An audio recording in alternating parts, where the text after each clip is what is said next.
Welcome back to the Soul Insights channel. Sao to do papo a team of being an educated vet, Tamari Chanega, a council upon Pimaba. Tamari Chanema, Cabajo Sao Goni and Nichodre, let do it don't chana me, a dica a dui corrigo, not how ya, Lueguzia, or you both review me up and sepidoma pillow, Sesset, Samji Bijaba, no? Mimi go Pumo tuta on Juzani do die, subscribe lo tabole, peko apparition. Tangezino ye, like the chat, subscribe the chessy dying tomorrow channel, she support ironile, piavare, that's a Jizune, Nyai the Marishin. Gay Salajaya. Kababa Mashirumia, Akasada Mari Makabe, Lungeri Trapo Mania Utare, Nike, Amadase Naguega, Dui Trim Yedi, Down Yidatare, Shoe dot sao ye, but Amazonic hissing ani, till liberation. Tisaugo Yidagera or the Chatu Hobu, Nike go Budwe the Tangere, Billionaji, Phil Night Grime Pipare, Sao Gausim today, Shoe dots or as Galongo, Yendi Tabuluvare, Shoe dots or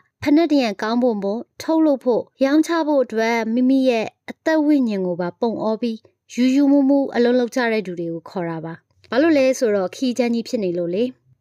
Tisao ha, Amyan Pika ma, Joalon Tote Sao Mum Hope, Phil Night at the Nasali Nijwe, Tangoya Chausan Nakunagani Satinbi, Nagi Loyelo, Gabajo Branine, Amyan Jojarare, Tangoya Shise Pine Tea, Ne alike the Kanjazi Quebio Yidatare, Goraye Atopati Pibare. Dada, Tisao go review lo ama, inside street we topini ramum hopene. Phil Night, Boa Chinere, to job Yakare a kakere go, tomorrow a do like passing in Kazaji Mawashin.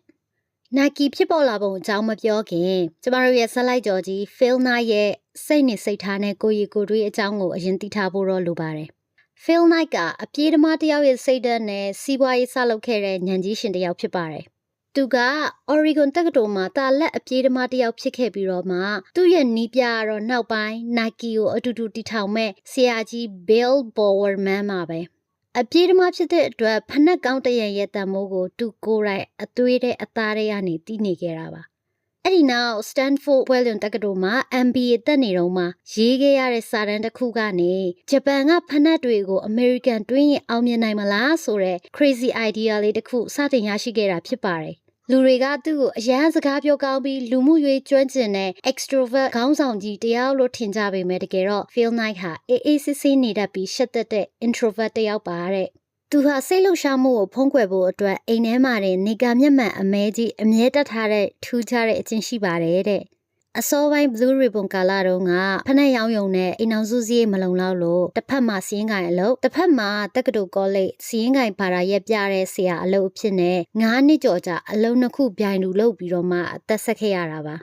To her seeing I deal pipi, Gangana, Moisian to Chamurima, alone says at the Tarule Pipare. To her Pasantana and Lotane, Panayangera Hobu, Luri need I Lanshawne, Pilani Aramo. Pana Gong Sequia in Luria Boa, Bogala me so re Yongija can you just shigere. Do ye a dica swanya, Lumania man don't let chimabe. Pana Nibina dra, do Nibiasiati, Boer mango a godalo. Gomania but Amazon winner, Side, Jeff Johnson ye you do mole, a piewa don't tagebare. Phil a jango and ing at the wabi so you know. Phil na yidatare, shoot dot yet, Selanleo, do senior Kanzatijaya. Suddenly saga or town goya chausan nakunema, feel like a boya bigasa, a tanasali nijwe, but do ma machine de lungeli de alba. Duma bashile soro, crazy ideas or my US and a segulated kube she gave are. Era Japan anganto, a yedwe gambiro, zeta dare, a deepanadrigo, American say quate, dream be young in Gamawe sore seguba. Adikika American ma, Germany do, Adidas doga, somo tatema. Where be now Kapapaki Trakevare, Japan or Damadwavene, but what I mean, so be Hawaii, Europe, Egypt, Sarinanganwego, the Nazin Pitune do, Jaway the lone and a key Trakevare. Hawaii Mapas and Bialo so be Swezon Jansa Aldrine, Amakanwi, lie young a lole, Kana win locavari de. Dugaboa ma babelo, Joyo Bonsanka Temawe, a Tashimadwatene, South Tema Akulo, Matiaji Dagevare. I wanted what everyone wants, Fonofsa said, but I also wanted to be useful, to be connected, to be creative, and most of all, I wanted to play. Lurai Lujine Amyamu Myogole, Janolujingera Babe. ဒါပေမဲ့အဲ့ဒီအပြင်ကျွန်တော်ဟာအသုံးဝင်တဲ့သူပတ်ဝန်းကျင်နဲ့ဆက်နွယ်နေတဲ့သူဖန်တီးနိုင်စွမ်းရှိတဲ့သူလည်းဖြစ်ချင်ခဲ့တယ်ပြီးတော့အားလုံးထပ်ပို့လို့ချင်ခဲ့တာကတော့ဘဝကိုကစားပွဲတစ်ခုလို့ပျော်ပျော်ပါပါကစားချင်ခဲ့တာပါPhil Knight ကအောင်မြင်မှုအပေါ်မှာပျော်ရွှင်တတ်တဲ့လူမျိုးမဟုတ်ဘဲအောင်မြင်အောင်လုပ်ရတဲ့ခရီးစဉ်အပေါ်မှာပျော်ရွှင်တတ်တဲ့လူမျိုးပေါ့နောက်ဆုံးသူခီးသွားရတဲ့ဂျပန်နိုင်ငံကိုဘေးမြို့ကိုရောက်ရှိခဲ့ပါတယ်ကိုဘေးမျိုးက Onitsuka Tiger ဖနက်ထုတ်လုပ်တဲ့ကုမ္ပဏီရုံးခန်းကိုရောက်တဲ့အခါမှာအရာရှိတွေကမင်းဘယ်ကုမ္ပဏီကလဲလို့မေးခဲ့ပါတယ်အဲ့ဒီခါမှာ Phil Knight ကကုမ္ပဏီမရှိသေးတာမို့သူ့အခန်းထဲကအပြေးပြိုင်ပွဲတုန်းကရရှိခဲ့တဲ့စုတစိတ်အပြာရောင်ကိုမြင်အောင်ပြီး Blue Ribbon Sports ပါလို့ချက်ချင်းညံစင်ပြီးတော့လိန်ညာခဲ့တယ်American အနောက်ဘက်ကမ်းရိုးထဲမှာ Tiger ဖနက်တွေဖြန့်ချီခွင့်ပေးဖို့ Onitsuka ကိုဆွဲဆောင်နိုင်ခဲ့ပြီးတော့ဖနက်နမူနာပထမအသုတ်ရဖို့အတွက်သူ့အဖေစီကအရင်နေ့အနေနဲ့ဒေါ်လာ50ချီးပြီးတော့သူ့ရဲ့ crazy idea ကိုအစပြုခဲ့ပါတယ်1963ခုနှစ်မှာတော့ဂျပန်ကနေဖနက်နမူနာတွေပို့ပေးမယ်ဆိုပြီးလပေါင်းများစွာကြာတဲ့အထိရောက်မလာခဲ့သေးပါဘူးPhil က Onitsuka ကသူ့ကိုလိန်နွားပြီလားဆိုပြီးတော့နေတိုင်းစာတိုက်တက်တာကိုတွားကြည့်ရင်စိတ်တော့ကတွေရောက်ခဲ့ရတဲ့အချိန်ပေါ့အိမ်မှာဘာအလုံးမမရှိပဲဖနက်ဆောင်ရင်အချိန်ကုန်နေတဲ့ Phil ကိုသူ့အဖေကအလဟတအချိန်မပြုံးပဲတကယ်အလုပ်တစ်ခုခုလုပ်ဖို့စတင်ဖိအားပေးလာပါတော့တယ်အချိန်ကိုအလဟတမဖြစ်စေဖို့အတွက်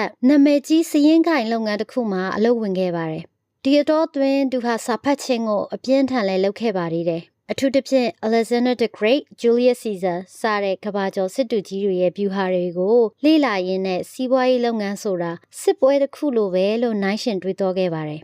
1963ခုနှစ်ရဲ့နောက်ဆုံးလပိုင်းရောက်ခန့်နီးမှတာဂျပန်ကနေသူမျောလင့်တောင်းတနေတဲ့ဖနက်တစ်တာတွေအိမ်ကိုစိုက်စိုက်မြင့်မြတ်ရောက်ရှိလာခဲ့ပါတယ်1964ခုနှစ်မှာတော့ဖနက်နမူနာတွေရောက်လာပြီးနောက်သူ့ရဲ့အပြေးနီးပြဆရာကြီး Bill Bowerman ကိုတွားပြရာကနေနှစ်ယောက်စလုံးတဘောကြပြီးတယောက်ကိုဒေါ်လာ900စီအရင်ဆိုင်က Blue Ribbon Sports ဆိုတဲ့ကုမ္ပဏီကိုတရားဝင်စတင်တည်ထောင်ခဲ့ပါတော့တယ်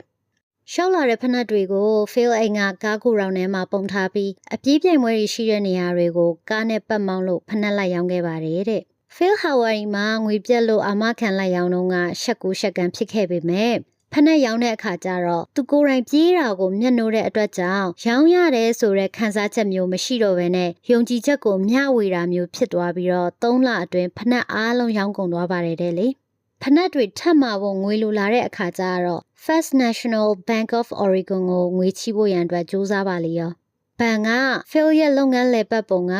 inventory တက်တလောက် cash flow မရှိတာကြောင့်မကြိုက်လို့ငွေချီးဖို့ရန်အတွက် Phil ကအပြင်းထန်စကားပြောခဲ့ရပါသေးတယ်တဲ့ဒီလိုနဲ့ကြိုးစားလာလိုက်တာ1965ခုနှစ်ရောက်တဲ့အခါမှာဖနက်ကိုယူသွစွာရောင်းပေးမဲ့ပထမဆုံးဝန်ထမ်း Jeff Johnson ရောက်ရှိလို့လာပါပြီJohnson ဟာ Phil စီကိုတပတ်ကိုစာအပေါင်းများစွာရေးပြီးလုပ်ငန်းတိုးချဲ့ဖို့ဖနက်ဒီဇိုင်းပြောင်းဖို့အကြံဉာဏ်တွေကိုအဆက်မပြတ်ပို့ခဲ့ပါတယ်တဲ့Phil ကတော့စာတစောင်းမှပြန်မရေးပဲ Johnson ကိုသူ့ဘာသာလွတ်လပ်စွာဆုံးဖြတ်ခွင့်ပေးထားခဲ့ပါတယ်Johnson ကဖနက်ဝယ်သွားတဲ့ဖောက်တဲ့တူးချင်းစီရဲ့မွေးနေ့တွေအပြေးပြိုင်ပွဲမှတ်တမ်းတွေဒဏ်ရာရဘူးတဲ့ရာဇဝင်တွေကိုကပ်ပြားလေးတွေနဲ့မှတ်သားထားပြီးတော့မှမွေးနေ့ကတ်တွေလိုက်ပို့ပေးခဲ့ပါတယ်တဲ့ဒါဟာအခုခေတ် Customer Relationship Management CRM စနစ်ကိုကျင့်သုံးခဲ့တယ်လို့ဆိုရမှာပါ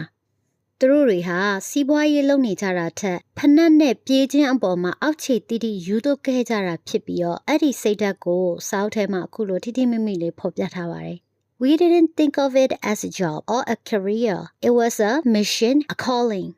ကျွန်တော်တို့ဟာဒီအလုပ်ကိုတမန်အသက်မွေးဝမ်းကြောင်းအလုပ်တစ်ခုဒါမှမဟုတ်ယာဒူးတိုးမဲ့အလုပ်ကိုင်တစ်ခုလို့မသတ်မှတ်ခဲ့ကြပါဘူး။ဒါဟာကျွန်တော်တို့ပြီးမြောက်အောင်ထမ်းဆောင်ရမယ့်တမိုင်းပေးတာဝန်တစ်ခုသွေးတဲ့သားတွေကလုံဆော်လာတဲ့စိတ်ခိုင်းချက်တစ်ခုဖြစ်ခဲ့တာပါတဲ့။ Johnson ရဲ့ကြိုးစားမှုကြောင့် Santa Monica မှာ Blue Ribbon ရဲ့ပထမဆုံးဖနက်အယောင်ဆိုင်လေးကိုအောင်မြင်စွာဖွင့်လှစ်နိုင်ခဲ့ပါတယ်။နီးပြဘိုအမန်ကလည်းဂျပန်ဖနက်တွေကိုဓာတ်နဲ့လီအထက်ကအသားတွေကိုထုတ်ပြီး American ပြေးခွင်းတွေနဲ့ကိုက်ညီမဲ့ပေါ့ပါပြီးအောက်ခံ soft ဖြစ်တဲ့ rubber ပြားတွေကိုကိုယ်တိုင်စတင်အစားထိုးစမ်းတက်ခဲ့ပါတယ်။ဒီလိုနဲ့အခုမှအဆင်ပြေမဲ့ကြံတော့1966ခုနှစ်မှာတော့အရှိတ်ကံရိုးတန်းက Melbourne Man လို့အမည်ရတဲ့ဖနက်ရောင်သူစီးပွားရေးသမားတစ်ယောက်က Onitsuka ကထုတ်တဲ့ Tiger ဖနက်ရဲ့ American တနိုင်ငံလုံးဖြန့်ချီခွင့်ကသူ့မှာပဲရှိတာပါဆိုပြီး Blue Ribbon ကိုတရားစွဲမယ်လို့ချိန်ချောက်စာပို့လာပါတယ်။ Phil ကကြောက်လန့်နေကြနဲ့ Onitsuka ပိုင်ရှင်တွေနဲ့ထိတ်တိုက်တွေ့ဖို့တိုကျိုကိုချက်ချင်းလေရင်စီးတွားခဲ့ပါတယ် ဒါဟာသူစီဝါရေးတေမလားရှင်မလားဆုံးဖြတ်မဲ့ရှိုးတောင်ထိတ်တိုက်တွေ့ဆုံပွဲပါပဲ။ Onizuka ရဲ့အစည်းအဝေးခန်းထဲမှာ Phil ဟာ Blue Ribbon မှာအရှိဘက်ကမ်းရိုးတန်းရုံးခွဲရှိပါတယ်ဆိုပြီးထပ်မံညပြောခဲ့ရပါတယ်။ Onizuka ဘက်ကလည်းအနောက်ဘက်ကမ်းရိုးတန်းတီးတန့်ဖြတ်ချီခွင့်ကို3နှစ်တက်တန်းတိုးပေးလိုက်လို့ Phil တယောက်တက်ပြင်းချနိုင်ခဲ့ပါတယ်။ဂျပန်ကပြန်လာပြီးနောက်လုပ်ငန်းကိုပိုအာရုံစိုက်နိုင်မှုသူ့ရဲ့ပင်မစည်းကိုင်အလုပ်ကနေနှုတ်ထွက်ခဲ့တယ်။နောက်တော့ Portland မြို့မှာရုံးခန်းနဲ့ဂိုရောင်ဖြစ်သုံးနိုင်မဲ့နေရာလေးတစ်ခုကိုတွေ့ခဲ့လို့ငားရမ်းနိုင်ခဲ့တယ်။ဒီလိုနဲ့1968ခုနှစ်ရောက်တော့နီးပြဘူအမန်ရဲ့အပြင်းထန်ဆန်တက်မှုတွေကနေအပြေးဓမားတွေအတွက်အောက်ခံကူရှင်အထူပါတဲ့ Cortex ဖနက်ဒီဇိုင်းတစ်ပေါ်လာပြီးကဘာကျော်ရောင်းအားအကောင်းဆုံးဖနက်တစ်ခုဖြစ်လာခဲ့တယ်။အရှိဘက်ကံယူရန်ဈေးကွက်ကိုပါသိမ်းပိုက်ဖို့လုပ်ငန်းချဲ့ထွင်ခဲ့ပါတယ်။ရောင်းအားတွေနှဆတက်နေပြီမဲ့ film မှာလက်ထဲငွေတာ cash လုံးဝမကြမ်းပါဘူး။ဘဏ်တွေက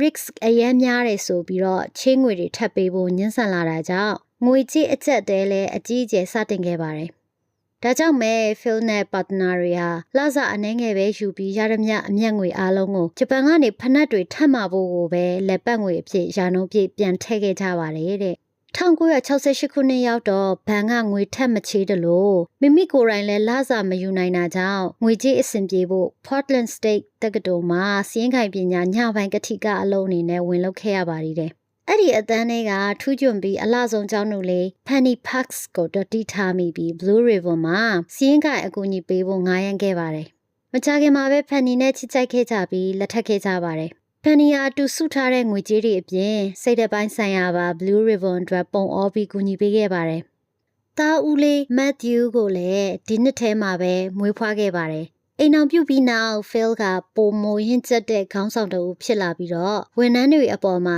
ယုံကြည်မှုပိုမိုချပေးတတ်လာခဲ့ပါတယ်။ဘဝမှာဘလောက်ပဲအခက်ခဲတွေတွေ့ပါစေအရှုံးမပေးပဲဆက်သွားရမယ်ဆိုတဲ့အပြေးဓမ္မတအူးရဲ့စိတ်ဓာတ်ကို Phil Knight ကအခုလိုအမြဲတမ်းနှလုံးသွင်းခဲ့တာပါ။ Just keep going, don't stop. Don't even think about stopping until you get there. And don't give much thought to where there is. ဒီအတိုင်းပဲဆက်သွားပါလုံးဝမရက်လိုက်ပါနဲ့ပန်းနိုင်ကိုမရောက်မချင်းရက်တန့်ဖို့ဆိုတာကိုစိတ်ကူးတဲ့တောင်ထဲ့မတွေးပါနဲ့ပြီးတော့အဲ့ဒီပန်းနိုင်ကဘယ်နေရာမှာလဲဆိုတာကိုလည်းအများကြီးတွေးဖို့မနေပါနဲ့အောင်နဲ့ကဲဒီနေ့တော့ဒီလောက်ပါပဲကျမတို့ဆွေးနွေးထားခဲ့တဲ့ Day 1ရဲ့အဓိကအနှစ်ချုပ်တွေကိုပြန်ကောက်ရရင်စာရေးသူ Phil Knight ရဲ့စိတ်တဘောထားနဲ့ introvert ကိုရီကိုတွေးအကြောင်း crazy idea လေးတစ်ခုကနေကားကိုယ်တော်နဲ့ကစခဲ့တဲ့ဖနက်လုပ်ငန်းအကြောင်းလုပ်ငန်းကြီးထွားလာတော့လေအလုံးနှစ်ခုပြိုင်လုပ်ပြီးအသက်ဆက်ခဲ့ရတဲ့အကြောင်းလုပ်ငန်းကရောင်းအားတက်ပေမဲ့အရင်နေ့အတွက်လေပတ်ငွေအမြဲပြတ်တောက်နေတဲ့ cash flow crisis နဲ့စတင်ရင်ဆိုင်ခဲ့ရတဲ့အကြောင်းရင်းတွေပဲဖြစ်ပါတယ်။နောက်ဆုံးအနေနဲ့ကျမတို့မြန်မာပြည်ကလူငယ်လေးတွေစွန့်ဦးတီထွင်ခြင်းတွေအနေနဲ့ Phil Knight ရဲ့ဘဝကနေအတူယူစရာအကောင်းဆုံးသင်ခန်းစာတစ်ခုကိုသူ့ရဲ့မူရင်းစာသားလေးနဲ့ပဲမျှဝေပေးချင်ပါတယ်။ Play by the rules but be ferocious